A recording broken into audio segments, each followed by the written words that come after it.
Que tempo, né? Que esse tempo depois faz falta. Então vamos lá. E a gente sempre inicia o nosso culto a Deus com oração. E é isso que vamos fazer agora.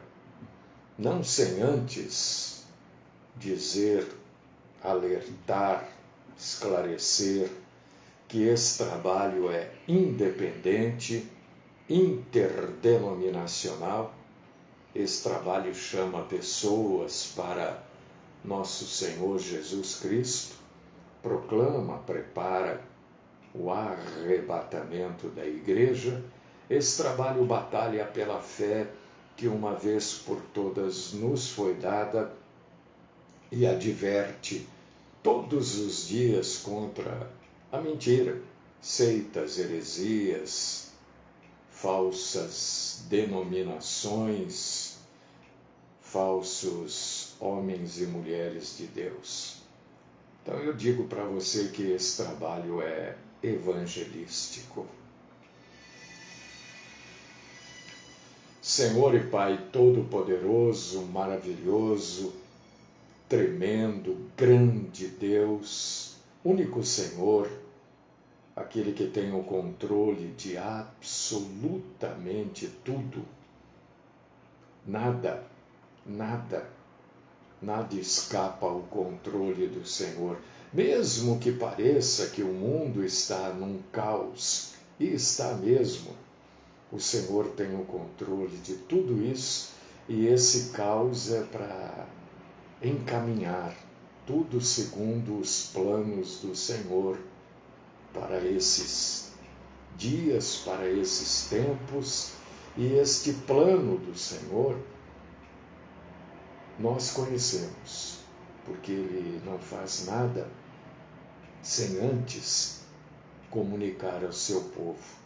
O plano do Senhor para esses dias e para os dias que estão por vir estão aqui na Bíblia Sagrada. Então, se você quiser saber dos planos do Senhor, abra a Bíblia e leia.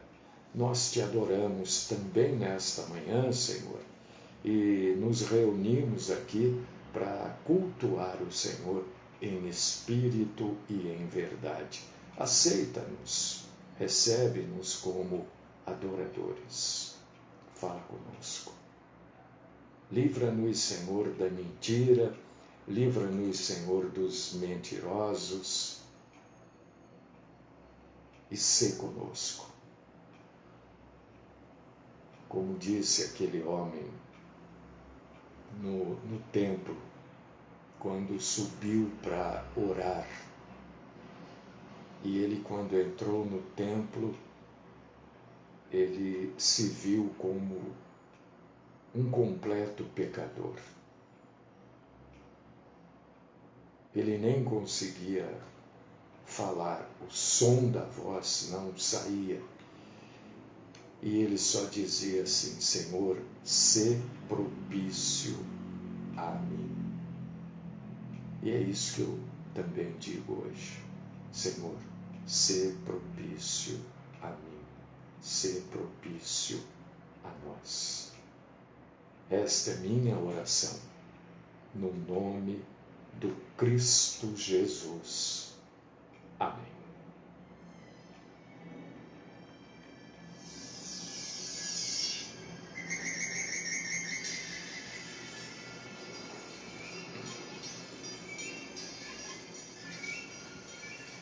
Bom, eu creio e imagino que todos nós sabemos que a salvação é pela fé, né?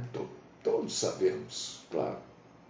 Salvação é pela fé, não por obras.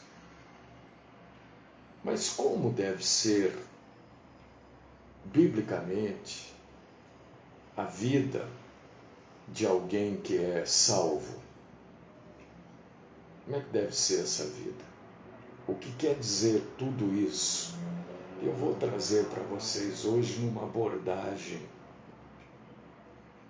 um pouquinho diferente, não diferente daquilo que está na Bíblia, mas uma abordagem diferente deste tema: salvação é pela fé e não por obras. Então eu convido você a abrir a sua Bíblia em Efésios, carta aos Efésios, capítulo 2, versículos 8 ao 10. Vamos ler a Bíblia. Você está com a Bíblia aí? Abra, leia comigo. Faça um esforço. Aliás, deixa eu perguntar um negócio. Você anda lendo a Bíblia, irmão, irmã? Porque precisa ler, viu? Ler, entender. Eu acho que quem lê está entendendo tudo, porque eu não tenho recebido pergunta nenhuma, a não ser o nosso queridíssimo irmão, lá de Bonito, né? Centro-Oeste brasileiro, o Getúlio, ele vez por outra nos faz perguntas, né? Mas raramente eu tenho recebido pergunta. Então eu acho que as pessoas estão lendo, estão entendendo tudo, e eu fico feliz com isso também. Se abriu a Bíblia aí, Maria José, abriu? Efésios 2, do 8 ao 10. Pois pela graça somos salvos, por meio da fé.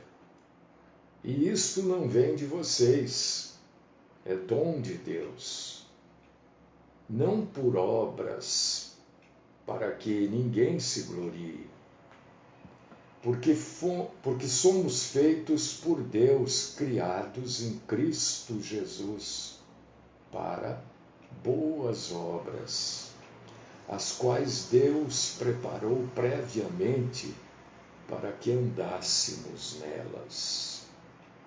Sua Bíblia está com essa tradução também? Às vezes tem uma ou outra palavra, um ou outro termo um pouquinho diferente, né? Mas o contexto é o mesmo. Bom, a Bíblia deixa claro para a gente que a salvação é inteiramente pela fé. É dom de Deus. Não há absoluto... Irmã, presta atenção. Não há absolutamente nada que qualquer ser humano possa fazer para se tornar aceitável diante de Deus.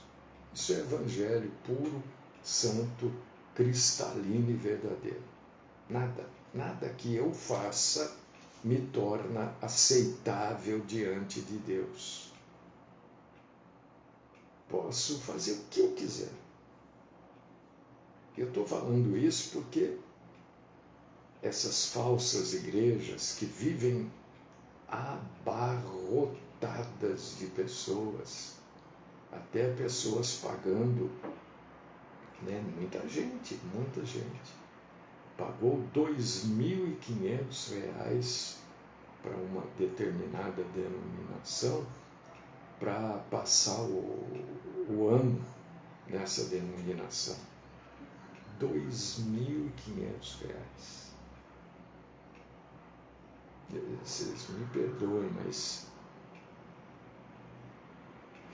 pessoas tolas, né? Porque não tem nada que a gente possa fazer para ser aceitável diante de Deus. E a gente vê aqui nesta carta do apóstolo Paulo que a salvação é pela fé. Acabou. E no versículo 10 de Efésios 2, Paulo destaca que Deus tem sim boas obras preparadas de antemão para que nós andemos nessas boas obras. Você entendeu isso que eu falei?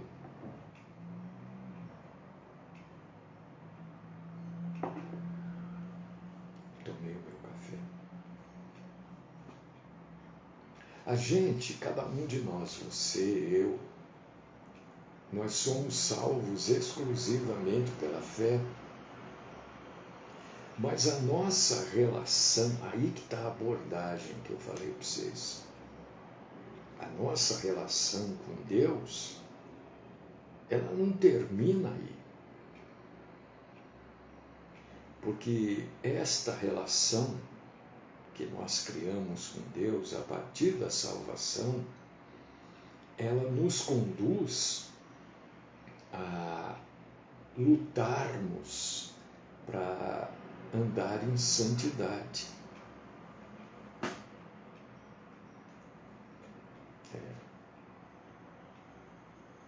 E agora eu quero convidar você para você abrir a sua Bíblia num outro endereço, numa outra referência. Lucas, capítulo 18, versículos do 9 ao 14. Eu vou ler com vocês, que vale a pena, viu? Não é pena nenhuma também ler, mas eu vou ler. Lucas, cadê? 18, do 9 ao 14.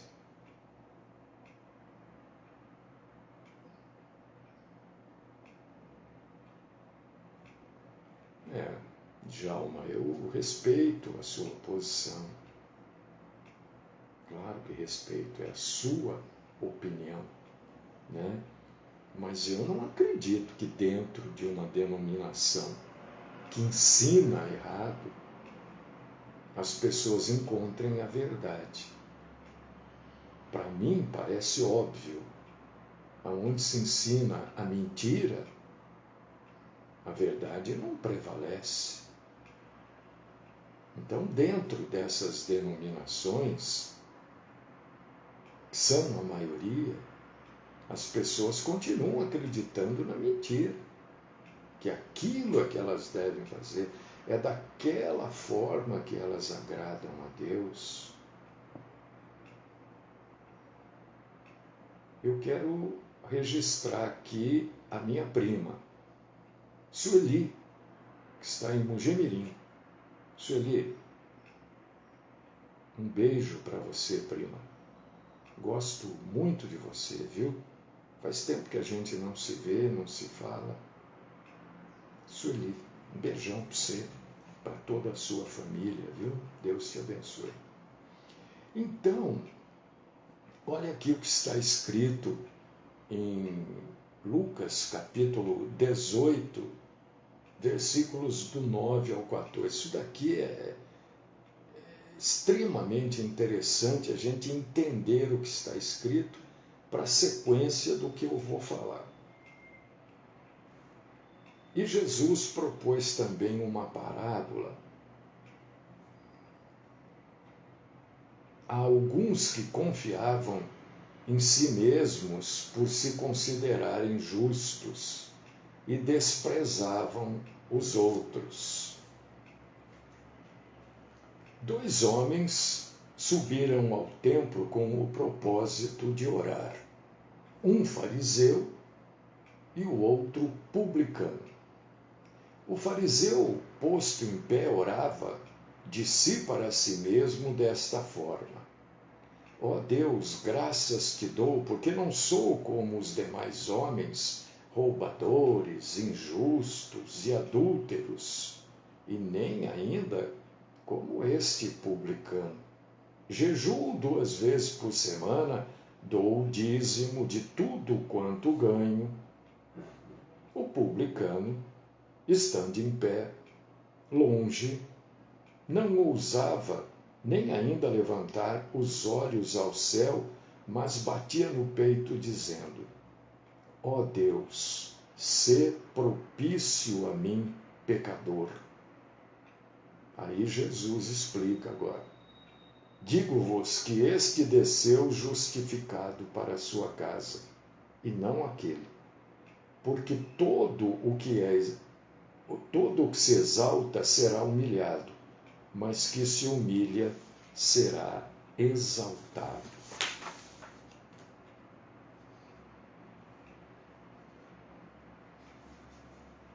A gente é salvo pela fé.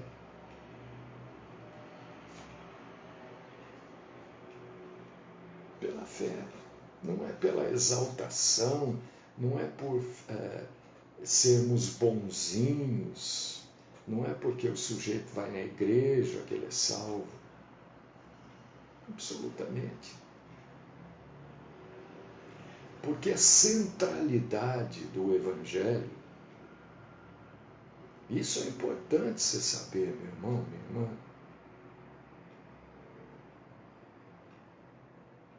A centralidade do Evangelho é o arrependimento.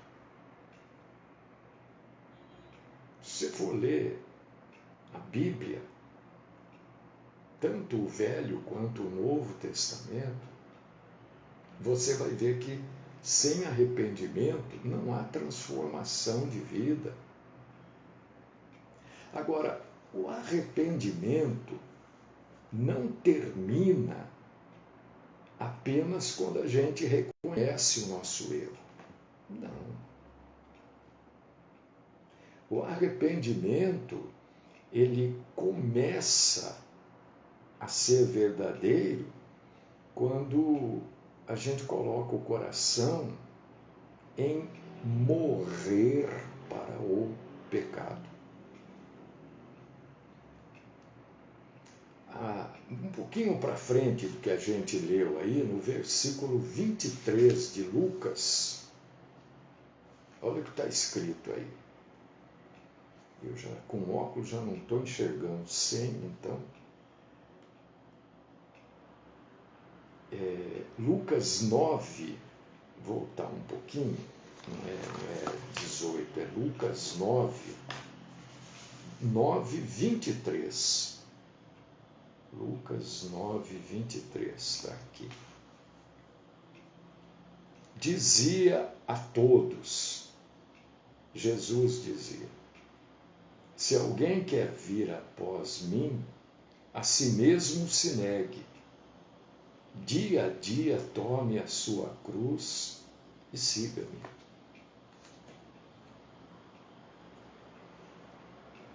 Arrependimento.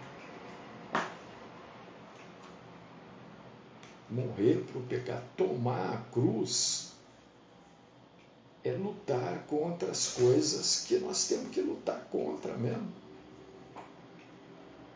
Pecado, quem é que não tem vontade de pecar? Eu não vou vir aqui dizer para vocês assim, eu tenho, eu vou mentir, né? Coisa mais feia, né? Mentir. Eu tenho vontade de pecar e eu luto diariamente contra o pecado. É isso que Jesus está dizendo aqui, essa é a abordagem. E o que eu quero chamar a atenção de vocês é para o versículo 11 de Lucas 18. Vamos voltar lá um pouquinho. É claro, Jaico, e tem pecado que é bom mesmo, né? Eu fumei, por exemplo, não estou dizendo que fumar é pecado, não é isso. Eu estou usando a frase que o Jaico deixou aqui para mim. Tem pecado que é tão bom, né? Então estou usando essa frase. Não estou discutindo sobre fumar ou não fumar. Eu fumei muitos anos da minha vida. E depois eu parei, né? Parei de fumar.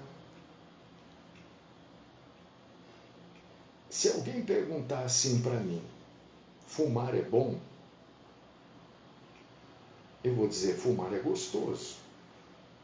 Até hoje, eu não vou mentir. Fumar é gostoso, mas faz mal. Tem pecado que é tão bom? Claro que tem. Claro que tem. Mas eu sei que eu não devo fumar porque faz mal. Se eu não tivesse parado de fumar, eu acho que eu não estaria mais vivo, não. Né? Então eu sei que fumar é gostoso, você tomar um café, fumar, você comer e depois fumar, é gostoso. Mas eu não vou fumar. Não que seja pecado, mas não é bom. Não é bom. E o que eu quero chamar a atenção de vocês é aqui em Lucas 18, no versículo 11, que diz assim, que o fariseu em pé orava no íntimo. A expressão no íntimo, né, ela quer dizer assim, que ele orava com ele mesmo. Ele não verbalizava, não falava. Ele pensava, talvez, ou se falasse, falava muito baixinho, só para ele entender. Se Jesus não tivesse deixado para a gente o restante da história, isso ficaria como um trecho curioso, né? Agora, como nós temos aqui em Lucas 18 o restante da história, a gente tem o conteúdo da oração deste homem.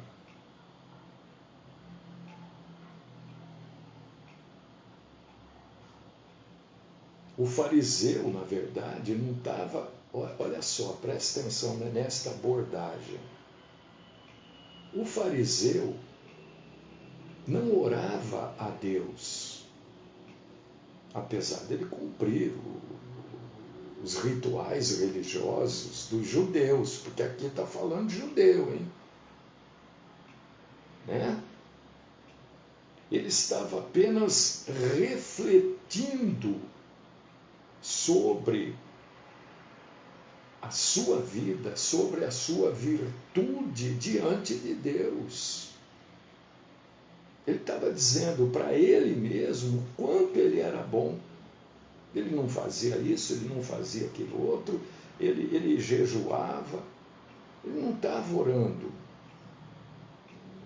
Então ele estava nesse sentido falando com ele mesmo, não estava falando com Deus. Presta atenção nisso.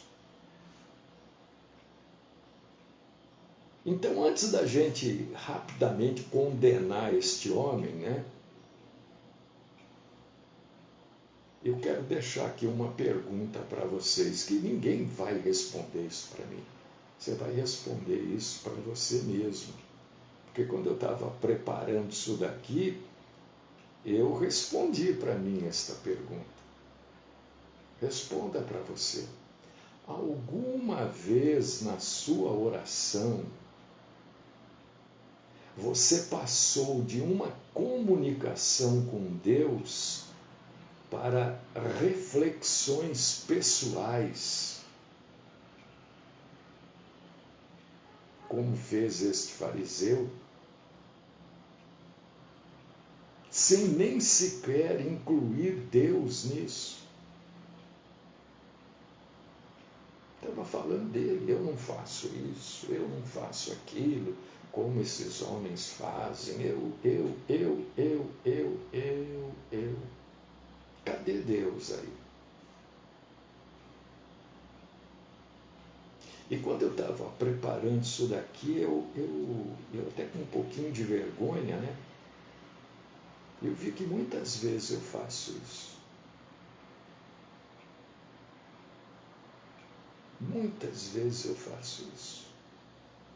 Eu começo a orar uma devoção, começo a orar buscando a Deus, derramando meu coração diante de Deus, e de repente eu me pego refletindo sobre a minha vida. Eu deixo de orar e estou falando da minha vida. sobre o que eu preciso fazer, sobre os meus desafios, as minhas frustrações. E você?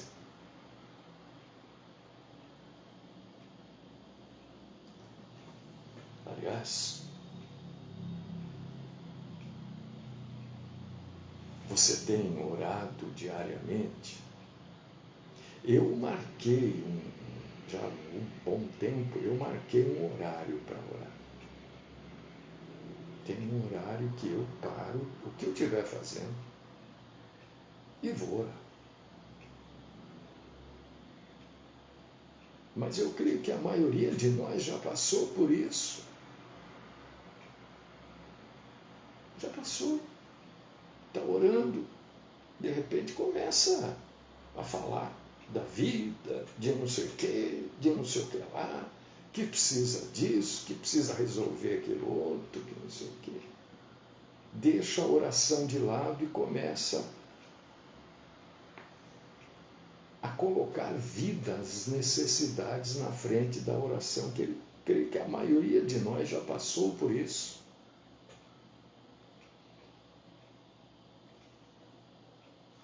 A centralidade do Evangelho, não sei se você também já pensou sobre isso.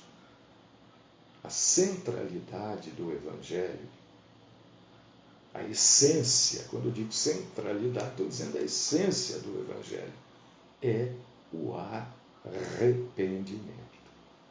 Se não há arrependimento, não há Evangelho.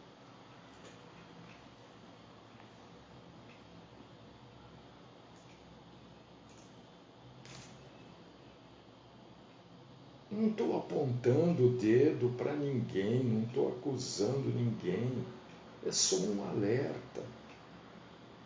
Se não há arrependimento, não há evangelho. O problema da abordagem diferente que eu falei é essa daqui. O problema não está nessa distração que acontece com a maioria de nós quando nós estamos em oração. O problema, eu creio que está nessa distração passar a ser o padrão das nossas orações. Esse fariseu, por exemplo, de Lucas 9, o padrão da oração dele já era a distração. Era ele falando dele, contando como ele é bom. Ele estava contando para ele mesmo, que Deus não estava ouvindo isso. E se a gente não se policiar, se a gente não reparar naquilo que a gente está falando, se corrigir, se não houver arrependimento de nossa parte, isso vai ser padrão das nossas orações. A gente para orar e começa a falar da gente. Olha, eu.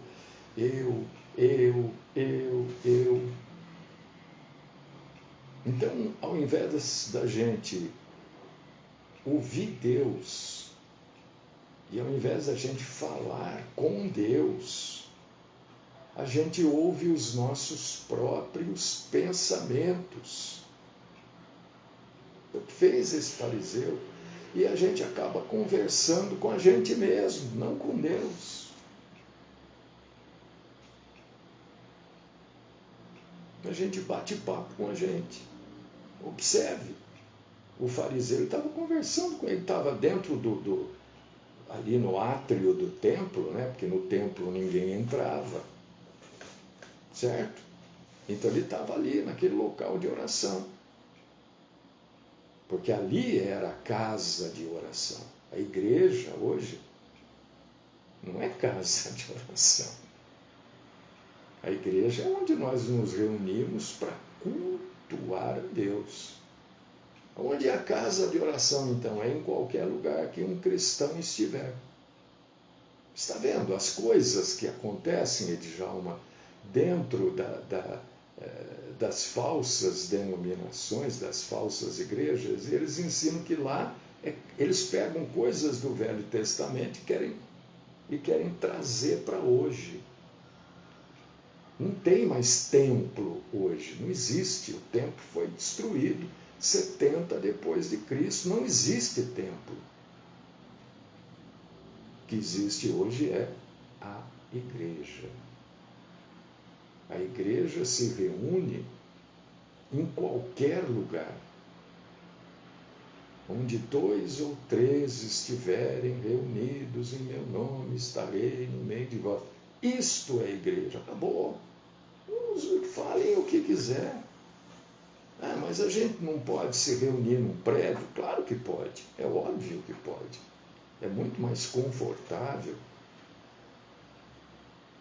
Mas a gente não pode chamar ali de igreja, porque igrejas são pessoas.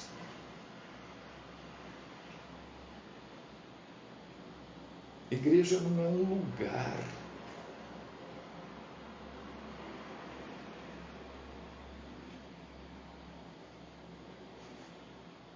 Então, querido irmão e querida irmã, essa era a abordagem diferente sobre oração que eu quero fazer com vocês hoje. Quero fazer comigo também. Porque quando eu estava preparando, eu já vi que eu estou em falha também. Então eu quero chamar a nossa atenção. Estou meio enrolado com o horário aqui. Deixa eu explicar por quê. Porque aqui está marcando dia 1/1/2002, 1h54 agora. E esse reloginho aqui está atrasado, então estou todo enrolado com o horário aqui. Mas deve faltar aí uns 7 minutos para as 11. Então eu quero chamar a nossa atenção para nós examinarmos a nossa oração. O que nós estamos fazendo com a nossa oração? Caso você também perceba, assim como eu percebi, que em alguns momentos a nossa oração é apenas uma conversa com a gente mesmo. A minha sugestão para você e primeiro para mim é que se a gente se pegar durante o nosso tempo de oração, conversando com a gente mesmo, que a gente pare, se arrependa e volte a buscar o Senhor. Porque essa é a essência do Evangelho. Arrependimento. Essência. É o arrependimento. Pare e volta para alinhar a sua vida com o Senhor. Nós precisamos alinhar as nossas vidas com o Senhor, principalmente nesses últimos dias. A não ser que você ache que a gente não está nos últimos dias, né? Mas eu tenho convicção que nós estamos nos últimos dias. Para encerrar, abre sua Bíblia em Apocalipse, capítulo 2, versículo 5. Um pouquinho de paciência, que eu não estou enxergando, viu, gente? Estou numa dificuldade aqui que está terrível. Mas tudo bem, vamos lá. Olha só o que está escrito. Lembra-te, pois, de onde caíste, arrepende-te e volta à prática das primeiras obras. E, se não, venho a ti e moverei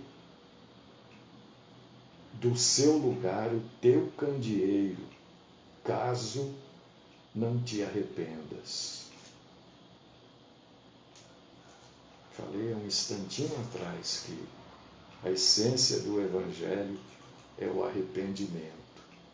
E até no livro do Apocalipse, que é o livro das últimas coisas, fala do arrependimento que nós precisamos ter.